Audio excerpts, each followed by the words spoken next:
आज हम बात कर रहे हैं 8 तारीख को regarding weather alerts for the both districts of the Goa, north and the south Goa.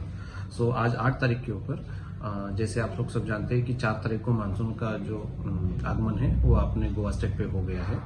और इस संदर्भ में आज 8 तारीख और 9 तारीख को IMD गोवा के साइड से रेड अलर्ट इशू किया है। ये रेड अलर्ट है regarding weather for the heavy to very heavy and extremely heavy rainfall.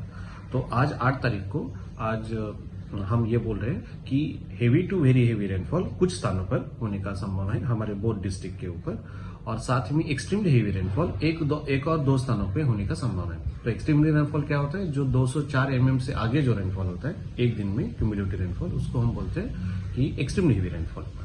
सो ये आज और कल इसमें वेदर कंडीशंस आर फॉर्म हो गई है अपने गोवा के रीजन के ऊपर। सो इस संदर्भ में अभी हम ये बोल रहे हैं कि आज और कल के लिए ये वेदर इंफॉर्मेशन है। साथ ही परसों और उसके दिन के बाद ऑरेंज अलर्ट है, उसमें हम ये बोल रहे हैं कि heavy to very heavy rainfall कुछ स्थानों पे होने का संभावना है।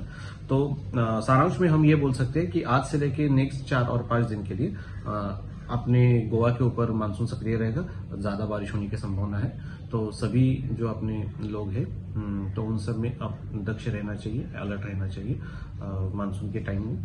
और जो भी कुछ भी चीजें हैं जैसे भी बीच पे जाना, उसमें प्रिकॉशंस मेंटेन रखिए, वेदर अलर्ट्स के ऊपर ध्यान रखिए, और रोड के ऊपर जब ड्राइविंग करेंगे या सभी जब भी नॉर्मल जाएंगे तभी थोड़ा कॉशियस रहिए। यही अपने साइड से कहना है। बीच अलर्ट, बीच पे जाना या यस, जब भी इस सभी संदर्भ में आ गए कि बीच पे जाना, इवन एवरीथिंग जो कॉमन एक्टिविटी है, बिकॉज जैसे मैंने पहले बोला था वंस आज से लेके नेक्स्ट 4-5 डेज तक हमारे पास एक्टिव मानसून देख रहा है। थंडरस्टॉर्म इस बार हम कुछ नहीं बोल रहे, क्योंकि वंस मानसून एक्टिव होने के बाद मेनली गोवा के रीजन के ऊपर थंडरस्टॉर्म एक्टिविटी ज्यादा होता नहीं है।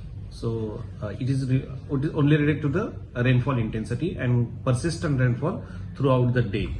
विंड फ्लो ऐसा कुछ है नहीं, विंड भी अभी हम विंड अलर्ट और विंड के बारे में भी हम ज्यादा कुछ इम्पैक्ट नहीं बोल रहे।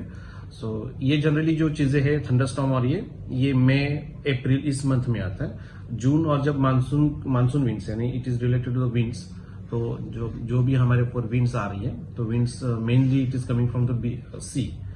सो इस समय थोड़ा मेट्रोलॉजिकल पॉइंट ऑफ व्यू देखेंगे तो थंडरस्टॉर्म का चांसेस बहुत ही कम होते हैं हमारे रीजन के ऊपर।